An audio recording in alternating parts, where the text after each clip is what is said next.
men and women are made very differently. Our hormone panels are very different. Even a man with so much testosterone cannot build a very big body or an Arnold Schwarzenegger body just like that. It takes so much more. So then women with much lower testosterone, there's no way we will ever be able to build or become so muscular that it feels like, oh my God, I don't like it. We drop muscle and fat far faster than men. Right from age 30, we will see a drop happening.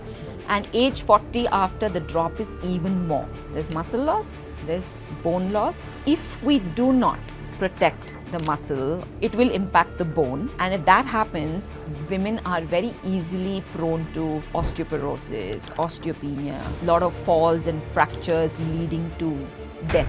Women at 20s and 30s will need about 1.2 to 1.5 grams of protein per kg. But as you're growing older, because your muscle demands more, your bones demand more, because they're all also slowly starting to go down, there's a loss, you will need almost 2x.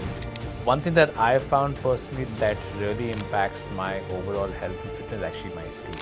We were a room of over 100 people. I asked, how many of you in this room can confidently tell me you sleep well? Not even 20% hands were up.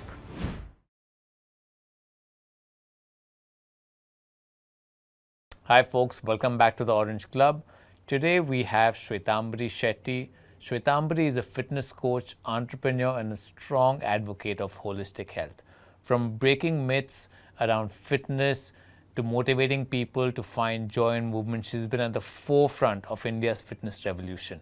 And since I'm also deeply into fitness, I'm especially looking forward to this conversation where we will explore how to manage our health and improve it in practical and sustainable ways. So let's get started with Shwetambari. Welcome to the Orange Club. All right, Shwetambari, welcome to the podcast. Thank you so much, Dhruv. It's given that you've had such a large journey in the fitness space, I would love to sort of hear a little bit about your journey, how you started, why you started, what's been your inspiration, just to give us a background on yeah, you. Surely. Very, very quickly, I'll try Sure. and cover this. I think my inspiration has always been my father, because I started very early with him. I was, I think, age 6 or 7. I used to do yoga, running, and he had to start early on in life because from being super active, he then became very sedentary because of work, and then he had diabetes at the age 35. And then a lot of things changed for him, and then exercise became the center of everything. Just started along, and it became such a big. I worked at a bank for 7 years. I worked with HSBC. That was best corporate career I've had, and that was the only corporate thing I did actually. And then I think I chanced upon fitness, in the sense dance was very close to my heart, and I used to be dancing all the time. So that was like my go-to physical activity. But I did a lot of sports, and my go-to sport was shot put. Wow. So right from a young age, I did a lot of, you can say, weights, So, but then I didn't pursue a lot of these sports that I actually did in college and school. But when I went into a gym for the first time, I think this was when I was 27 or 28. It was like, it just felt like a space I wanted to be in. I started working there after HSBC, and that job was just, by accident. So nice just to be in the gym, watch everybody work out, and you start working out yourself. Then I did some courses. I happened to stumble upon somebody who was visiting from America to start Zumba in India. So I took on that because dance was already my passion. Then I said, you know what, this is probably something I should consider doing more. But I quit that job, the gym I was working at. I got married, and then I said, my husband's like, you know what, you should give this a shot. And I started freelancing, and then 1 student and 2 student and 3 student. And next thing you know, I was teaching in multiple places in Bangalore. And I'm like, I can do this for a living for the rest of my life. There was so much joy in coaching, in teaching. And then, people coming and telling you that we loved your class. It has such good energy. And you just see people walking out with a smile, sweating and feeling good about weight loss and so on and so forth. I said, you know what? let me sit down and make this a serious business, because it started really about, let me give it a shot, and I'm like, if it doesn't work, then I'll just go back to being a corporate. Then I taught for 2-3 years, just kept freelancing, met a counterpart who also was teaching Zumba, and he was at one point trying to help me out with, because when I had an injury, then he had a different vision. He had done his certification, but he was also going to Singapore to do his CrossFit certification. He's like, Shwet, what do you think about us starting a gym? I'm like, I don't think so. I was already 33, 30, like I was doing this freelance thing, I was working very well, about 33, 34. And I'm like, I'm not so sure, because I may want to focus, like put in the effort into a family and so on and so forth, not so sure. But I sat with my husband and I'm like, this is what Sudeep is proposing, that, we take a bank loan and we do this. And my husband's like, you probably should give it a shot. And he pushed me to do it. And then I had bought a house when I was 24 or 25 working at the bank. I sold my house because I needed the money and there was nobody who was going to give me the money, definitely not my parents. So I sold the house, put that money in this business. We raised a loan. We were lucky to raise a collateral-free loan. We built our first gym called the Tribe Fitness Club. The whole concept of that gym was, we're not going to have machines, because those days, I'm talking about 2014. Machine was still very prevalent, right? Like functional fitness, group fitness was still not out there. So we're like, we want to build something which is all about group fitness and super, super fun. So we built it. Surprisingly, it took off. It was right on 100 Feet Road. We were very brave enough to take on a place where we were paying like 4 lakh rent, so which means we had to work extremely hard. But then I did a lot of cute, interesting things, walked into supermarkets, spoke to people, got their database, then spoke to them about membership, spoke to them about gym, sat at cafes and sold memberships, a lot of fun things. Then we finally built this little place and it was successful. And then I knew, there's literally no looking back, and this is where I want to be, doing more gyms or, reaching out to more people. Online wasn't even a thing so much at that point. We did about 3 gyms in 3 years in Ranagar, Whitefield and Bellandur. Bellandur was a part of LinkedIn office. And then one fine day, Mukesh Bansal approached us and said, hey, we want to acquire you. And at that point, I'm like, what? No, this is my baby. I'm not, just giving this to you. But we sat down and thought, it was a very emotional decision at that point, because it was my first business ever. And I'm like, I had never seen myself as an entrepreneur. I really saw myself just as, okay, I'll work somewhere 9 to 5, I'll have babies and I'll live my life. So then suddenly, like, someone comes to you and, tells you, take my money and I'll take the business. It was like, I'm not so sure. But it happened, and I'm so glad it happened.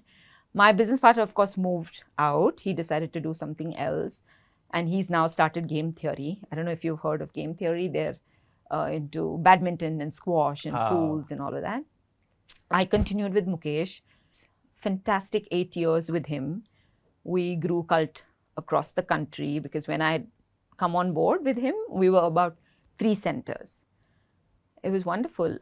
There's so much I would have probably gone back and undone what I did at the Tribe, my first gym, after learning everything from Mukesh.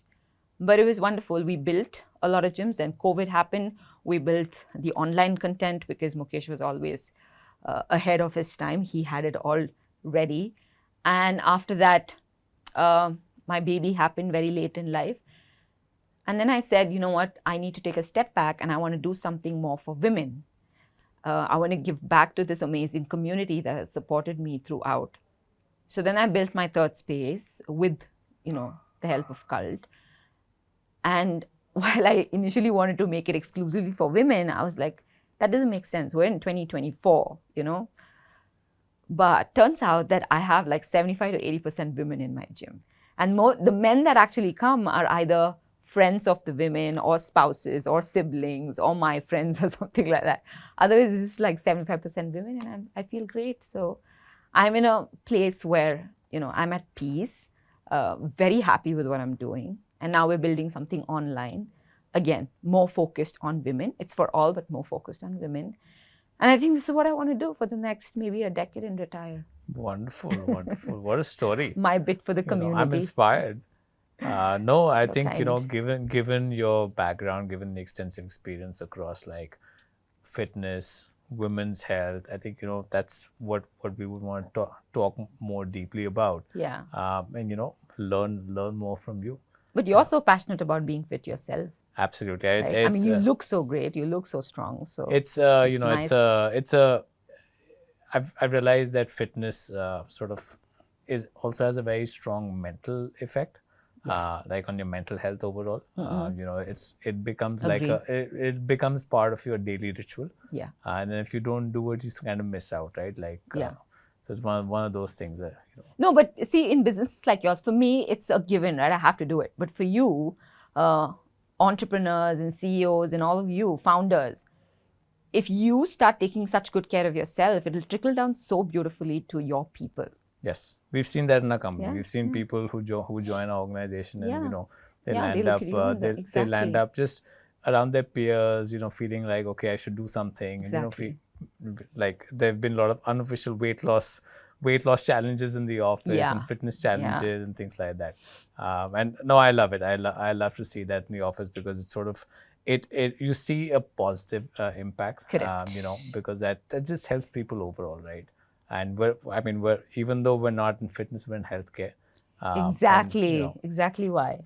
Yeah. Fundamentally, and that's what drives better health for anyone. So no, absolutely, very inspiring. Yeah, and just the way we show up to work, the energy we carry when we, take care of ourselves is so different. 100%. And I believe now at 45, I feel it's all about energy. You need to wake up with energy, and you need to have that energy till you get back home or till you go to bed. Yeah. Otherwise, you're not going to be able to take care of your colleagues, the people at work, nor are you going to be able to take care of people at home. Yeah, 100%, absolutely. So, given that you've coached and trained so many people, right? When you think about being healthy, what does that mean? Like, how would you define being healthy for people? Aging gracefully, being able to live without medication for the longest time, as long as I can. Yeah, like maybe even into my 60s or 70s and 80s, because I see my parents pop pills, and it is what it is. Being independent as long as I can. Like that for me, my grandmother, my mother's mother, is an inspiration. She's 96 and quite independent. She still manages to climb stairs with someone walking behind her sometimes. Wow. But yeah, being independent, and you can only be that when you have strong, like a lot of muscle mass, good bone density or bone mass, so you can keep yourself upright and you're not going to keep falling as you age, right? So ultimately, being disease-free, right?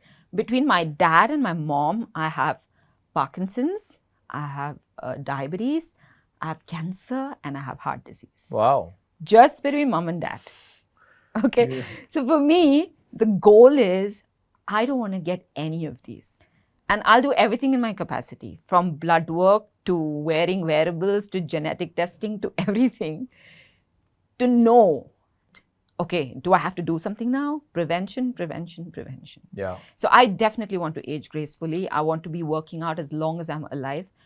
I'm not a fan of medication. I'm a fan of supplementation, though, like a supplement based on what my nutritionist tells me. But yeah, and I want to be disease-free. Yeah, and I think that's a great definition. Being physically independent, being disease-free, not having to pop pills fundamentally, and having the energy to get through your day, each day, every day. Yeah, I think that's a great definition. Yeah, because when my daughter is going to be like 15, I'm going to be like 55, 60. So I better have the energy. Absolutely. So, now if you think about that, if people want to pursue such goals, right?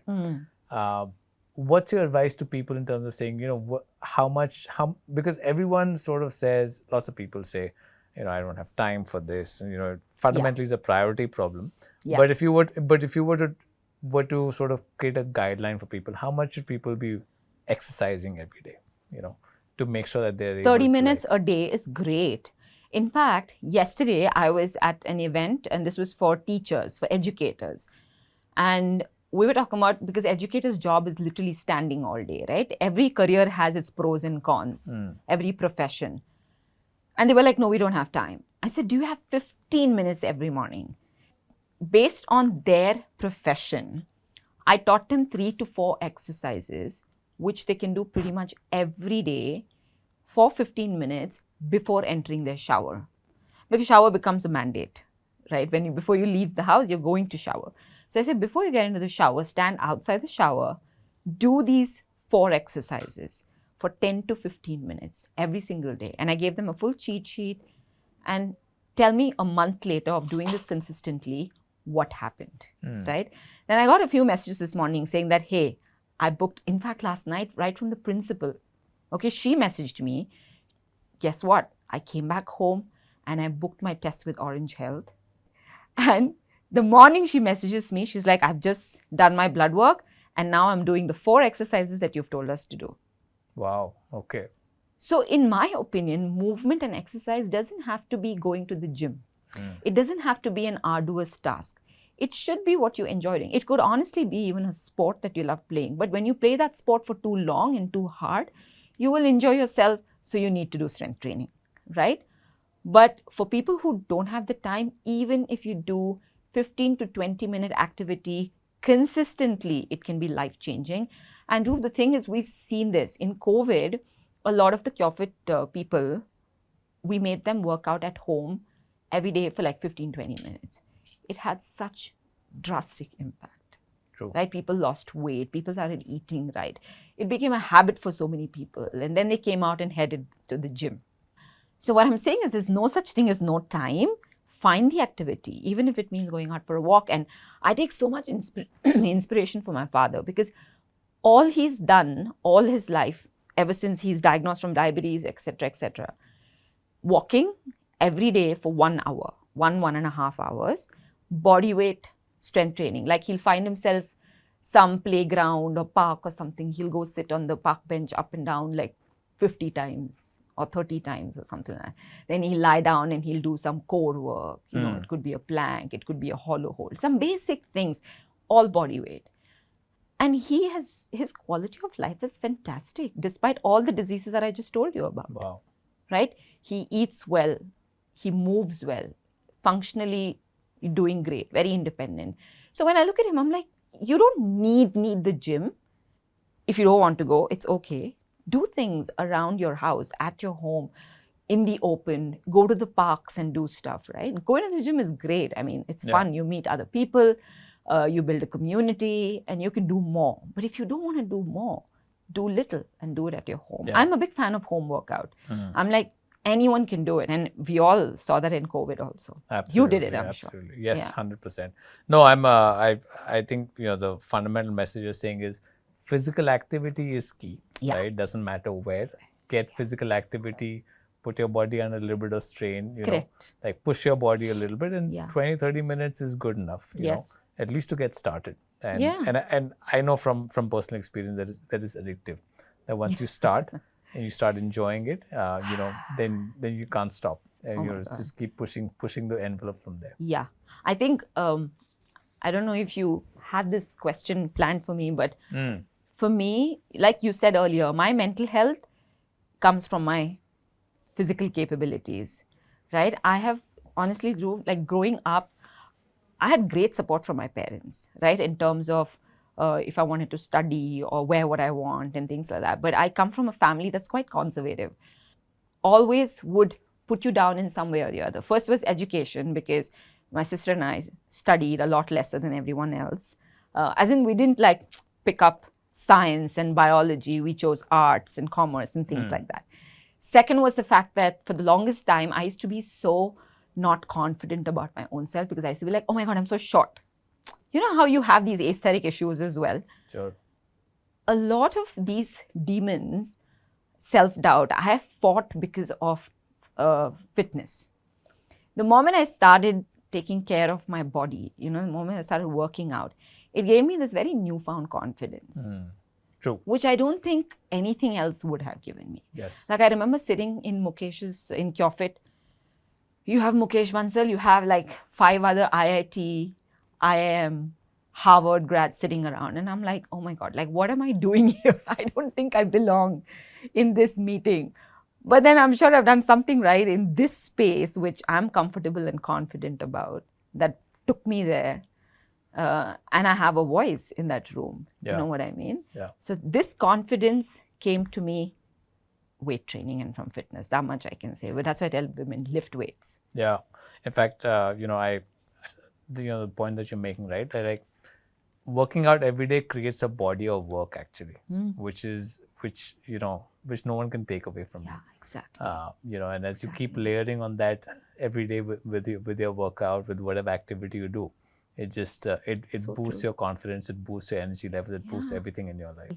Absolutely. The dopamine hit is real. Yeah, no, absolutely. And you touched upon women's fitness. Clearly like a big focus area for you, right? Yeah, that's my goal. And you run a gym. One of the biggest things that you hear about from women, right, is I don't want to lift weights. Don't push me hard in training.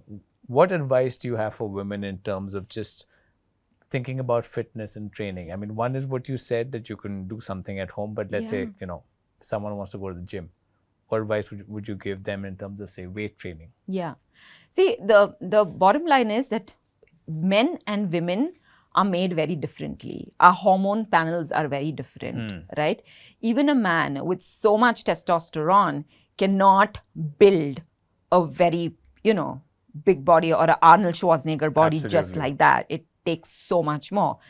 So then women with much lower testosterone, there's no way we will ever be able to build or become so muscular that it feels like, oh my God, I don't like it. I have been weight training for over a decade now, right? Started at 30 or 31 or something. And I'm still struggling to, get the muscle I want in reality. Like I have a good muscle tone, but I want more. Yeah. Now, that's one part, that you will never become bulky. Never. Okay? Unless you want to pursue a profession of being a bodybuilder, then there is a different route to that. Women, if everybody can, should do strength training. It should be a mandate. It could be body weight to start with. It could be with resistance bands if you don't want to pick up those weights, and resistance bands makes you feel better. If you pick up weights, nothing like it. Because we drop muscle and fat far faster than men. Right from age 30, we will see a drop happening.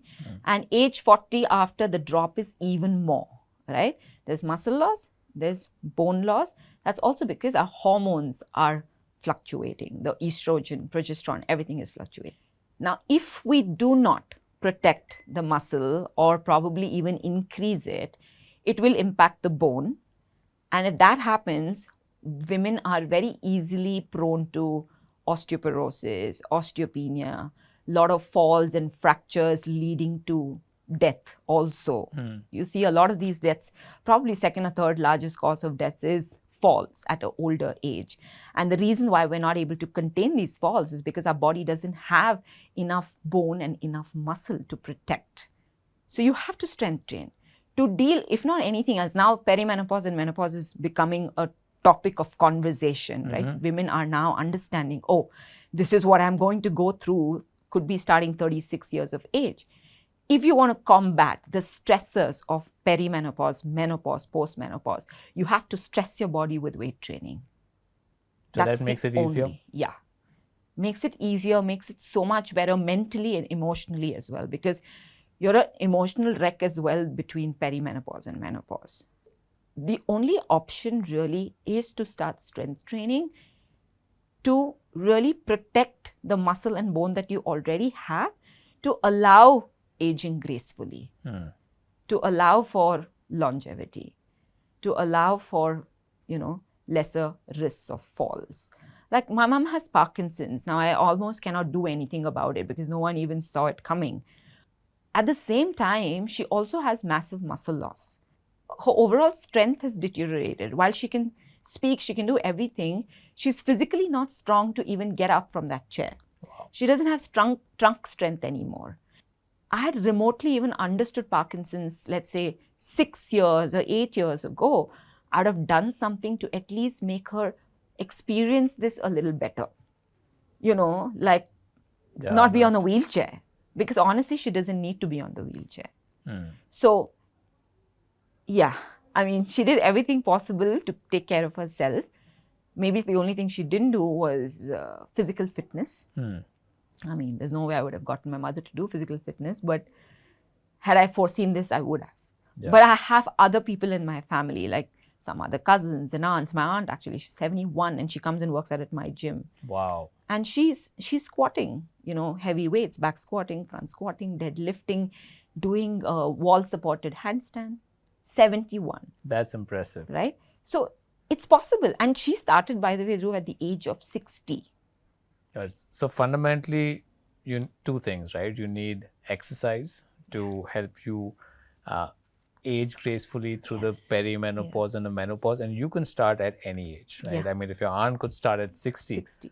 That's incredible. Yeah. That and at 71 she's squatting and she's doing heavy weights and she's doing handstands. I know. I'm like, that's very impressive. That's very inspiring. Yeah, because I have this video that we made. I have my 4-year-old who's doing wall supported handstand, and I have a 71-year-old using the same wall to do handstand. Amazing. Well, you have 3 generations there. Yeah, it was like so cute. Super. Yeah, but that's the beauty. So the body is very, very, it adapts very easily, right? You give it good, it'll give you a lot of good in return. Absolutely. You give it bad, it will only treat you bad. It's as simple as that. It's like your house. It's like your first house. If you don't keep your house neat and clean, you know what's going to happen. It's going to have fungus, right? Or it's going to have cracks and holes. Yeah. But you want to live in that house. So you want the best carpet, the best couch, the best everything, because you want to feel great, the best bed. But the first body that you actually, the first home that you actually live in. This one you can't move out of. Exactly. Okay. We talked about perimenopause, we talked about the menopause phase, but I've heard that even your ovulation cycle can have an impact on your energy levels. Yes. And maybe even like how it affects how you should think about your workouts, right?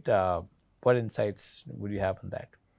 So I'll just quickly go over the whole phase, right? Ovulation is one part of your menstrual phase, right? And we have 4 phases. Yeah. And ideally, you need to cycle sync your training and life also, if you can, and it'll be amazing in terms of how productive you can be. And I just hope, people in the offices now start taking note of these things to get the best out of their women, right? So your menstrual phase, basically, you have your 4 to 6 days of periods, right? I mean, your body is really, really crashing at that point. A lot of blood loss, a lot of iron loss and all of that. And you are slightly weak at that point. But of course, today's women do a lot more apart from just sit out. And the sitting out back in the days was because the body was dealing with a lot of loss. So you had to just rest. Okay. So it wasn't about you are impure and hence sit out. It was about you need to rest, hence just rest, right? But today we do so much and it's okay. I mean, it's how we evolve, I guess, right? But during that phase, it'll be best if you can do something simple, right? It could be just walking, it could be just cycling, it could be just some easy rowing, or it could be just doing a lot of mobility and stretching. Just allow your body to put all the energy into what is happening inside, right? Don't take away that energy from it. Then you come into, after your periods, you go into the follicular phase, which is fantastic. You come out as a whole new person because you've got this new energy because there's a lot of estrogen that's rising. So then what do? You do your best. You go smash it in the gym, lift heavy weights, do your HIIT, high intensity interval trainings. You'll be amazing at work. You'll be super productive at work. Probably do your long hours and, all those kind of important meetings at that time if you have to. And that follicular phase lasts enough time. Like it could be 9 days, 11 days, whatever. Then comes the ovulation phase where you still have peak energy. You still have great energy, progesterone, estrogen, all of it. So again, you can do all your, at this point, you want to hit PRs in all your weightlifting movements. This is a great time because there's supreme amount of energy in the body. Okay. That's your ovulation. Then comes the luteal phase, which is again going downhill, right? Here, you have to continue working out so that you mentally still feel good, but you can slow down. In a sense, you can do lesser reps. You can do more yoga, you can do maybe anything really, running, whatever it is, but you can take it a little easy because the body is going to now, the progesterone's rising, you're going to feel a little lower till you get your next, right? And here's a time where your work also, you probably won't be able to focus the same way that you would have done in your follicular ovulation phase. But we don't look at it that way anymore, you know what I mean? But again, a lot of people are talking about it. So that's a good thing. Women are being more aware of it and trying to cycle sync. Yeah. So it's very simple. Follicular ovulation, go all out, do everything that you possibly want to do. Luteal and menstrual phase, take it a little easy. Allow the body to heal. Yeah, and I think that's great advice. I mean, physically and work-wise, you know, sort of if you can optimize it that way. Yeah. You know, and they did it just like this. At least my mom's times, or maybe my grandmother's times. They did it like that. They allowed the women. You know, my mom did a lot of. She didn't study too much, and she did a lot of. And I remember she used to tell me that they would not let women during their periods go and get water from the well, and those kind of hard stuff, because otherwise they would have to carry buckets and buckets of water everywhere, do all kinds of stuff in the village. But she's like, no, those were the days we were doing a little bit of work, but it was more inside the house. Nothing that was too hectic for us. So there is logic, right? Yeah, absolutely. No, that makes sense. So, you know, we talked about working out from a nutrition requirement, right? Like, protein is just one of those macros, but from a nutrition requirement, what advice would you give to women, you know, from who are working out or thinking about fitness?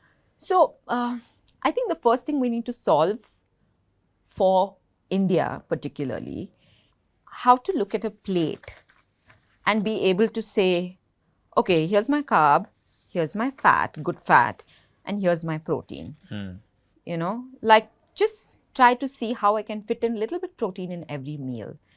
I don't want to overdo the protein thing because we're already, you know, I think on social media, everywhere you see only protein. We've all lived fine. My parents I always look at my parents and how they've lived, but they've only eaten idli dosa and grown up. There's hardly any protein. There's just very little bit. But I think today our lifestyle is also different. It's so much more faster, more aggressive.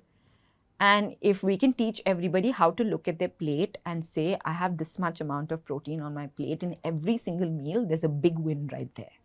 And women at, say, in their 20s and 30s, especially active women, will need about 1.2 to 1.5 grams of protein per kg. Yeah, per kg. So if I'm 50 kg, if I weigh 50, then I'm very active. I would need about 75 to 100 grams a day, which is not so difficult to get, especially for a non-vegetarian. I can easily break it down into my 3 meals and get about 75, 80. But as you're growing older, because your muscle demands more, your bones demand more, because they're all also slowly starting to go down, you know, there's a loss, you will need almost 2x. You know, so now my post-workout protein consumption, what used to be, say, 20 grams, has now become 30 to 35 grams. Wow. So you recommend higher protein intake for older women? Yes. Because of what we're going through. The whole imbalance in hormone, the muscle loss, the bone loss. To support all of this, you need to do that extra protein. Got it. So, like I said, earlier it used to be one quick shake after my workout, which would give me about 25 grams. Now I do the shake, plus I do my particular type of Greek yogurt with my nuts and everything. So I get about 20-25 grams from the shake, from the protein powder, and I get some more from my collagen, from my curd, from my yogurt and everything. So totally I'll get about 35. This is just post-workout and maybe an egg, so another 3. So you have to increase it. But I do it despite being in this industry for over like 11, 12 years, I still have a nutritionist. I still have a highly, like a qualified person, right? Someone who studied nutrition for like years, who understands, like a sports nutritionist, a clinical. Like it's like cycling your supplements, right? For 6 months, I'm with them. For 6 months, I'm off. For 6 months, I'm with them. I'm 6 months, I'm off. It's like every 6 months, I do my blood work like that. and it really helps. Sure. Like the small changes they make to your food, small changes they make to your supplements, the way you eat. Yeah. So I would recommend that either you figure out how to eat, and if it works for you, stick to it. But if you feel like you need that intervention once every year or once every 2 years, definitely get hold of a qualified nutritionist, because nobody can do it better than them. Absolutely. No, that's great advice. Yeah. Now, and you touched upon the next topic, right? Supplements. Hmm. Anyone who works out today has a supplement stack or has heard about having a supplement stack, common gym talk. Yeah. What's your advice on supplements? What supplements should people take? How should people think about it? Because I there's a think lot they of should advice out only there. look at supplement after doing a blood work. You can't just randomly take some supplement without knowing if your body actually needs it. So I will only do it when I finish a blood work and I see what my deficiencies are, and I will consult my nutritionist before I do it. For example, vitamin D once a month, because I used to be deficient, and then once I identified that it could go to this levels and this is how it made me feel, bad skin, bad hair, feeling really tired all the time, prone to injuries and stuff, I ensure that I do it, I take my vitamin D in a way that I'm never going below 30. My doctor also is like, no, you try to keep it at 50, because based on your activity and everything, because you lift so much and all. So I ensure I take my vitamin D once a month. Right now it's once a month because I've kept it at a certain level. I take my B12, I take omega, I take magnesium. So there are certain supplements that I take, is pretty much a constant. And of course, creatine, collagen, and also, with your age, you need that. But all these protein, all the supplements, only after I get a go-ahead from my, and it has to also, during my competitions, like I keep doing maybe a run. Like last year I did a full marathon. This year I'm going to be doing the High Rocks on September 7th. So when I'm going in for a competition, then I want to be a little more prepared. Like I want my body to prepare a little more. So then I take a few more supplements that can support, higher training, more endurance, more hours that go into recovery. But yeah, I mean, happy to even put it on a cheat sheet for people. But then it's really just for, and it's like I have something when I wake up, then something post my workout, then something, to ensure that endurance is fueled enough. Phosphatidylserine, things like those. And then post-workout for recovery, better recovery. Because if you're training a lot during competition, you need to recover better as well. Got it. Yeah, but that'll just be for that one phase, like literally like 3 weeks leading up to this whole thing. Okay. And then we remove everything, or we slowly taper it off. Yeah. And, so one thing that you said, right, is your supplement should fundamentally be thought of once you do your blood work, right? What blood work should a person do to sort of understand where they are? What key markers are important for people to? I mean, honestly, there's nobody better than you telling us what. But I'll tell you, like, there's comprehensive, and then there's like just some basic ones, right? Now, the comprehensive list is comprehensive, and one can go and check it out. But, some of the very important that I would think one should keep doing, I definitely keep doing. One is your complete blood markers, your CBC, right? HbA1c, which I don't know, suddenly a lot of us are getting into this pre-diabetic zone. I'm sure it'll be because of our lifestyle, a lot of eating out, a lot of erratic eating, like no routine. Genetics also at play. Genetics, 100%. Like for me, that's why I track it, because of my genetic, my father. Sometimes even endurance athletes, they may be so lean, but because of the way they eat carbs for the endurance activity on an empty stomach, they also go into pre-diabetic zone, right? So a lot of reasons for why you get into that whole pre-diabetic zone, but one of the best way of identifying is HbA1c. And like we were discussing earlier, every 3 months you can keep checking, because it's a 3-month average, if you are predisposed or if you've already entered. You can reverse from pre-diabetes, of course. Yes. And then if you identify that you're there, you work around it and you reverse, and you keep checking every 3 months, right? But that's an important one to check, HbA1c, your lipids, cholesterol and all of that, because they're good markers to identify cardiovascular risks. But I think along with that, no one knows about our ApoB. I don't know if you want to add something there.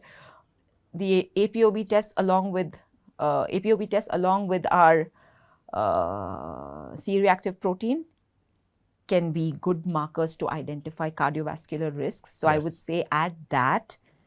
Vitamin D, because literally the whole country is vitamin D deficient, and I feel like when it becomes too deficient, you're highly prone to injuries, right? Especially in the gym, which is why we also add that as a part of our blood work for members. So vitamin D, in my opinion, and also from a hormone level, it impacts insulin sensitivity. It can impact thyroid hormone. So vitamin D is not just a vitamin. I feel like it's a lot more than a vitamin, and it should be checked also because everybody is D deficient and it should be addressed. CBC, like heart markers, liver markers, kidney liver markers, yeah, liver and kidney, yeah, they all like your basic these are fundamental systems of the yes, body. yes, So yes. Again, even liver markers are, it's very tricky when I've seen with my own thing, right? We always think, okay, food, alcohol and all of that we attribute.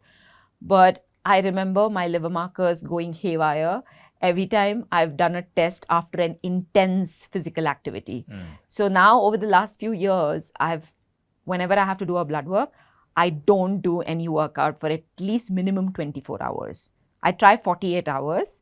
So no workout for like 24 to 48 hours, so that it's not actually showing, the wrong values because of my workout, and it's actually giving me the right data for what I've eaten or drank, and etc., etc. So these things I didn't know before. Yeah. It's only when my nutritionist started looking at it in detail, it's like, how is it that your liver marker is like this? I mean, what could it be? And then we said, okay, let's do this whole elimination thing, like don't work out. Yeah. So yeah, so top of mind, I mean. No, I think that's a pretty good list that you covered. Yeah. HbA1c, CBC, vitamin B, vitamin D, Yeah. lipid profile, kidney and liver markers are basically the base fundamentals. And if you're predisposed to some of these things, for example, like you said, ApoA, ApoB are good markers because they're sort of predictive markers for heart disease and just cardiovascular risk. So absolutely. True. And that's enough, right, to start off with. Absolutely. I mean, gets you started, and if there is something you need to dig deeper into, you can dig deeper and monitor that. Correct. There may be some people who are more prone towards like higher urea, any of these things. They can track those better. Yes. But fundamentally, these are good starting points to actually for people to cover. Yeah. I just wish everybody. We're starting to see that people are actively testing themselves more and more frequently. Yeah. We were talking about that earlier. Some people do it 3 months. Some people are doing it 6 months. Some people are doing it even more frequently than that. There's a lot of talk about this, and it's just now that we're all wearing wearables, we're all tracking our data. This is also part of that data that we want to track, which helps us sort of stay on top of our health, because really, like, there's a lot of stressors in our life. I mean, besides like work stress and environmental stresses, it's also like constant exposure to screens, digital media, all of that. Like there's a lot of other things in the system that we don't realize. So it helps you stay in the safe zone. But I'm doing more tests. I forgot to add that. Yes, of course. I think that's very important. Immediately acting on it can actually save you from getting into that pre-diabetic zone and stuff like that, because all of these hormones are like literally they go hand in hand, they're all interconnected at some level. Like, because I never had any thyroid issues, but then during my pregnancy to postpartum, it was going into hypo. Fortunately for me, my nutritionist never put me on any medication because they thought it was not so bad. I started eating one Brazil nut every morning, and I've been doing this for the last 3 or 4 years. Trust me, Dhruv. I have normalized everything, TSH, 3T, 3T4, all of With them. one Brazil nut every One day. Brazil nut every single morning. It's wow. Yeah, thanks to Ryan Fernando, he put me on this. But I now tell a lot of people who are like not at 11, 12 of thyroid, but like at 6 and 7, I feel like you can reverse it with small changes, with certain foods that you don't eat, and then you add this. It's like magic. Wow. So you were saying that like you get more markers done because of your particular. I was just adding that. Yeah. So now at 45, I'm sure at some point I'll soon hit that whole perimenopausal thing. I'm not there yet, but you better be prepared. So I have done a hormone panel for women, which contains your estrogen, particularly your estradiol, which is E3. Estrogen has 3 categories: E1, E2, E3. Yes. E3 being the primary or the most dominant until you are hitting menopause, right? So I check my estradiol, I check progesterone, I check LH, your luteinizing hormone, FSH, follicular stimulating hormone, and testosterone, most important, right? And then prolactin and all of those levels, which can otherwise be also added. But then suddenly off late, I started like breaking out, which I hadn't in a while. So I'm like, okay, something is off. It's not from the outside. It's not the pollution. It's not the water. It's my hormones. So I got that also tested. I did one just like 2 weeks back. So then I was right. My prolactin was actually going a little haywire. Yeah. And that explained the breakout. Yeah. So we often don't look at, the acne and the hair fall and all of this, the low energy, as something that's happening inside. We always attribute it to something on the outside. Very easy to blame the water and the sunshine and everything. Yeah. No, I'm with you. In fact, what we're starting to see is, like you said, there are folks who do just the basic panel, but like recently we launched something called the Ultra Checkup, which is actually India's most comprehensive health checkup, which actually covers all of these hormone levels. Amazing. It covers even blood-based cancer markers and things like that. Because in today's world, staying on top of your health data is really what is key, right? And like getting it tested once in a while just to know what you're doing, right? And today with new technology, tests enable you to know a lot more about your body, right? Fully agree. So it's your opportunity to take control. Exactly. And exactly. more and more people are starting to take control. More and more people are starting to test themselves and stay just on top of their health overall. Yeah. And why not, right? When you have access to data. Yes. And no data will ever be 100% accurate. But even if you get like 80% accuracy, you're in a great place. To do prevention. Right? I have to tell you this incident very quickly. And again, my father, it always goes back to my dad and mom. My dad had colon cancer at the age, I think 72 or 73 was right now. Yeah. He's big on blood work. Okay, he's the reason why I started doing blood work very, very early on in life, like 30, 31, I was already doing, annual blood work. And now I do 6 monthly. But my dad saw that he had some redness in his stool, which obviously was blood. And then he's like, okay, maybe 1 day, 2 day, you always say, maybe the body is like heated up, let me drink like a tender coconut, let me cool it down and stuff like that. Then it kind of happened over and over again. So he knew that this was a sign of something going wrong. Cut to, he goes, and then they had to do more tests to identify that there was colon cancer. My friend's father had the same thing, okay? But he completely ignored it, thinking that it's just his body, just fighting something, whatever. And his was colon cancer, stage 4, and he passed away. Oh, no. And my dad's was identified at stage 1, and they even said no chemotherapy. We've done the surgery, you're good.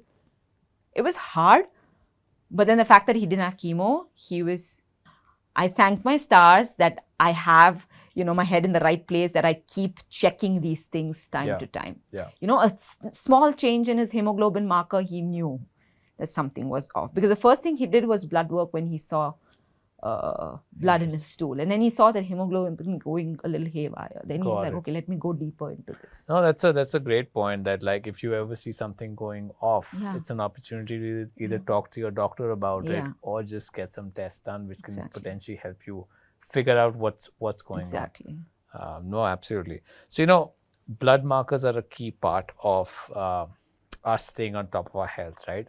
But besides blood markers, what else from your perspective are key sort of biomarkers that are important, like whether it's VO2 max, resting heart rate, like, for people who are more focused on the fitness side of things, right? How should they think about that? So something that we keep doing at the gym now for a lot of people is grip strength. I think this is also because after Peter Attia has been talking so much about this, everyone's like suddenly woken up saying, oh, it's related to longevity and all of that. But yeah, so I think grip strength is one way of now, like you said, VO2 max, we're adding the grip strength as well. And I think the measure is being able to carry your body weight on either side, like half and half for a minute. Yeah, because I remember trying that. For us, it's 3/4 for women. Yes. Yeah. Being able to carry a dumbbell. What's your body weight? 3 kgs. So then it's like 35 sorts, and then carry it for a minute. Or if you're doing like a dead hang off the bar, then I think for men it's about 2 minutes, and for women I think it's 90 seconds. That's a great Both marker. Still very hard. Both still very hard. I agree, because I think on dead hang I achieved close to 90 seconds. In the end, I think I just imagine dropped. You achieved just about 90 seconds. Yeah, but this I could. Yeah.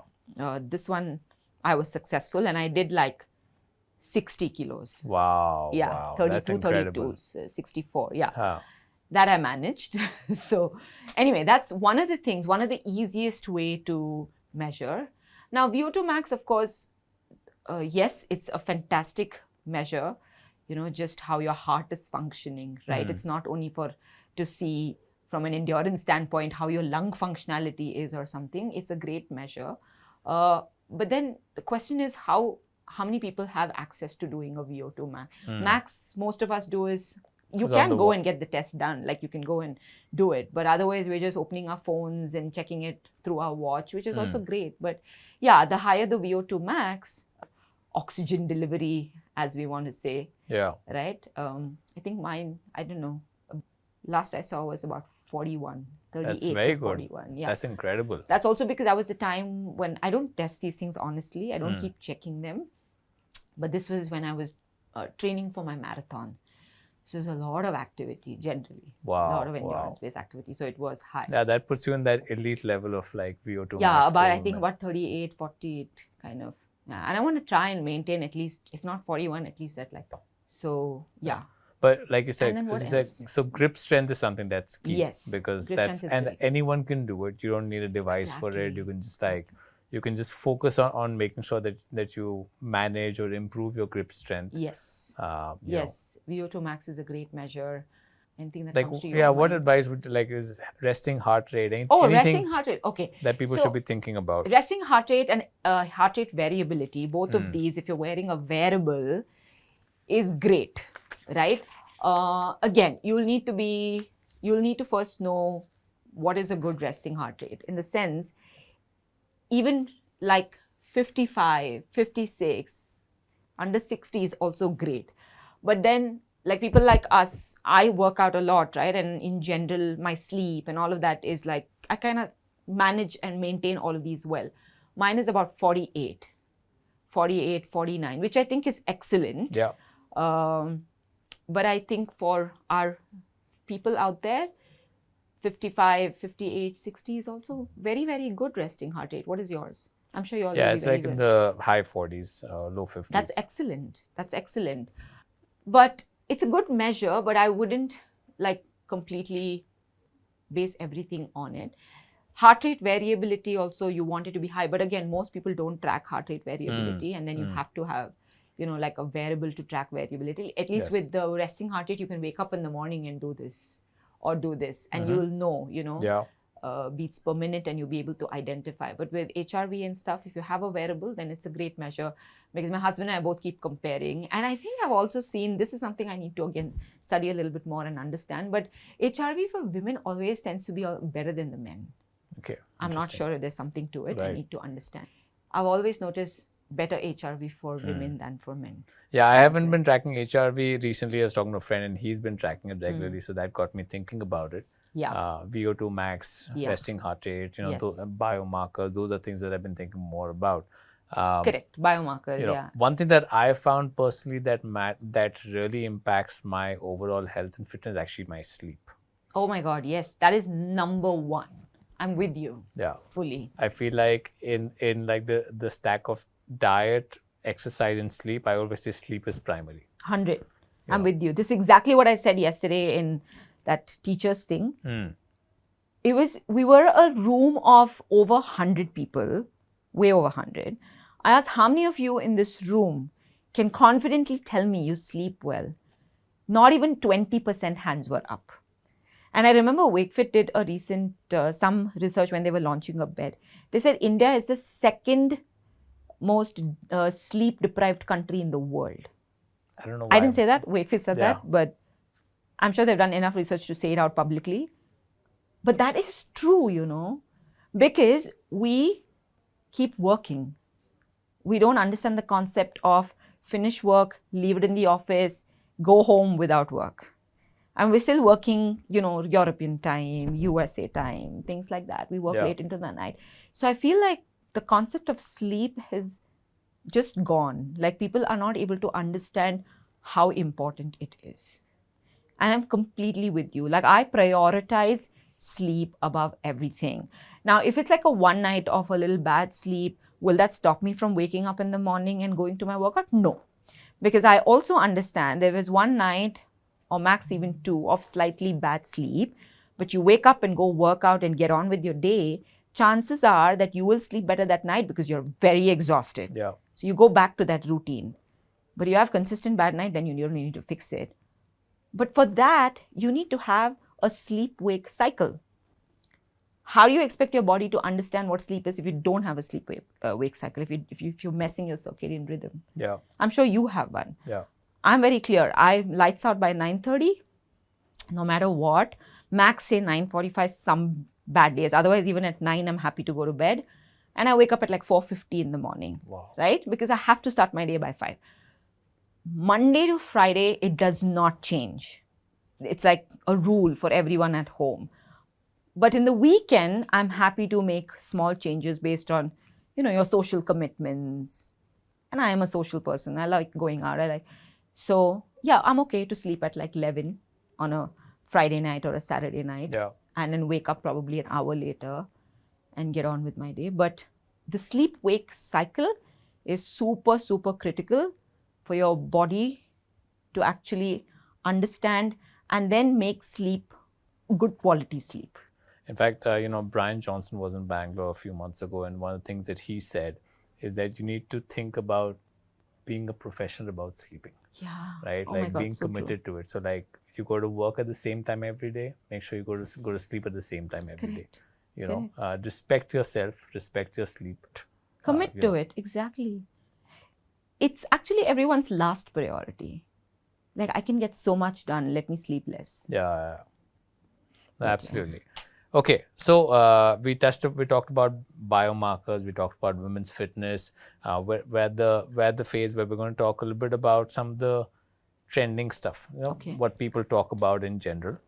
Like some of these are like social media trends and things like that, right? And wanted to get these are more like sort of rapid fire, quick answer things. I'm not going to put you under pressure on this one. Okay. But like, for example, faster training. There's a big thing around faster training, burning more fat. Yeah. Is that actually true? Can be true for men, but not true for women. Why is that? Oh, okay. I thought you were answering. Yeah, but like since you answer. No. Okay, so I'll give you the theory, and I'll again give you my own example, right? I have, for the longest time, eaten something and then trained. Right? Always, it will be a banana, walnut, apple, something. Because I'm a morning training person. So either you wake up and just go do it or you don't. Somewhere in between, I said, let me try the whole fasted thing, where I wake up in the morning, I don't consume anything except water, and I train. And this was a little later on, like more into my 40s, right? And then I'm like, no, this is not working. Okay, then when and I'm doing that whole course right now, which helped me even understand more. So women have a cortisol spike within the first 30 minutes of waking up. Now, the brain at that point is going to work on controlling that spike or working with that spike. Now, if you go and train at this point without any fuel in the body, you're basically confusing the brain. So there's a stressor from the cortisol spike, there's a stressor from the physical activity. How do I manage all of this? That further leads to fat gain. Right? Because your body now is confused and broken. There's not enough fuel for you to push for your muscles to work the way it's supposed to work, and etc. So I did that for some time. I actually noticed a little bit of rise in my abdomen fat, particularly. Yeah. And then I'm like, okay, this is what I did different. Maybe I should stop. Right? And I learned from it. So now I've gone back to ensuring I eat something small before I train, and it's typically some carb and protein snack, right? Understood. Nothing that's going to elevate my sugar levels, because that's also not what you want, right? So if you do like a protein and a carb snack, you are still going to not have blood sugar spikes, but have the right amount of fuel to push your training.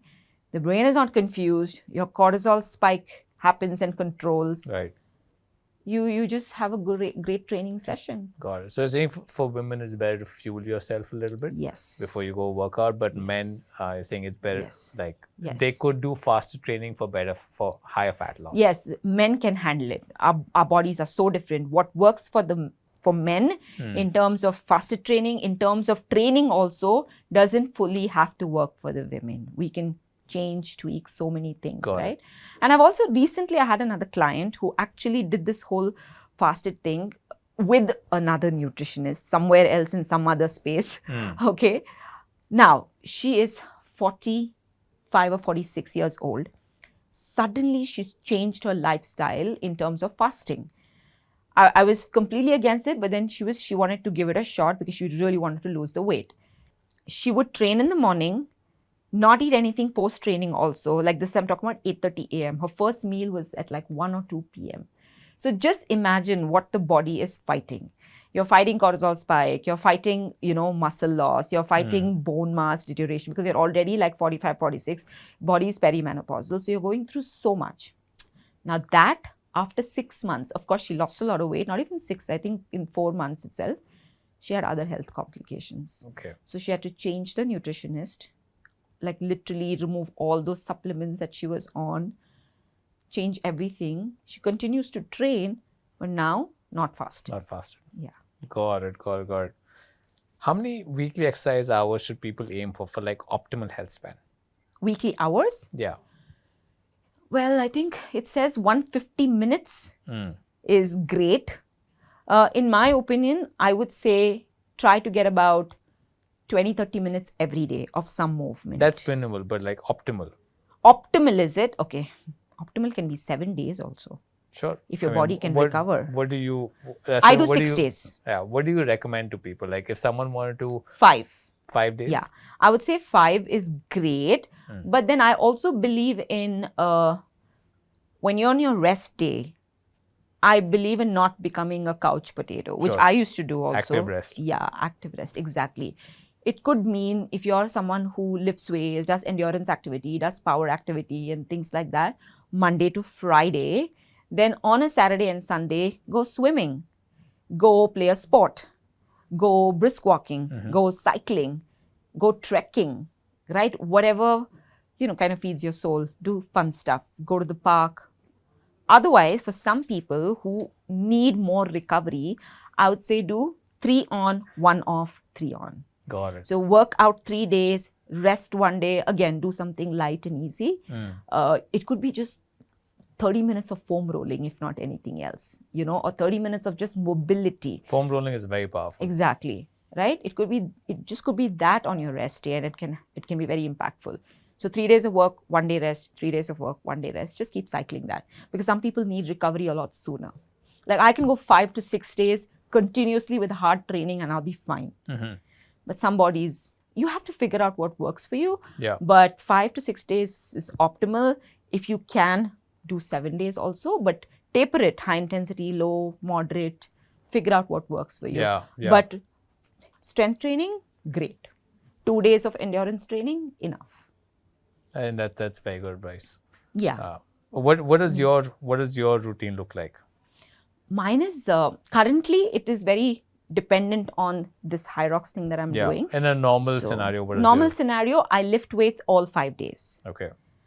Like I would do, like push, pull, lower body kind of a thing. But I would lift weights Monday to Friday in some form or the other. And I do a small conditioning piece in the end because I love conditioning. That dopamine hit that your brain gets when you do a little sweaty workout in the end for like 10 minutes where your heart rate is probably at 160 or something. You just feel good, and I'm used to doing it for so many years. So I do a lot of weight training, like 1 hour, and then the last 10-15 minutes is full throttle, high intensity interval training sorts. Okay. Yeah. Like it could be, like jumps, box jumps, wall balls, run on the treadmill, do some fast skiing or rowing. Yeah. Burpees, whatever really gives me a good interval, like 45-second work, 15-second rest. Or sometimes it could be sprint intervals, like 30 seconds of super fast, max capacity, and 90 or 2 minutes of slow work. Yeah. And short bursts, like just 10-15 minutes. That can do wonders. Absolutely. Yeah. Very powerful. For fat burn. And also because you don't have too much time and you want to do something quick. Yeah. And good as we age also to do this sprint interval training. Puts a lot of stress and emphasis on our bone, which also is helps with bone strength. Yeah, for strengthening. So, when motivation dips, what do you do to personally stay on track? Very tricky question because... So, there would be days, let's talk about workout motivation, right? Like there would be low days. I honestly never have a dip. I show up sometimes for my community. If I don't show up, because we have a small group of people that come and work out together early morning, like 5:15 a.m. So I'm like, if I don't come, a lot of others are also going to slack. So having that community, like I can do this on my own most times, but there are days and I show up for my community.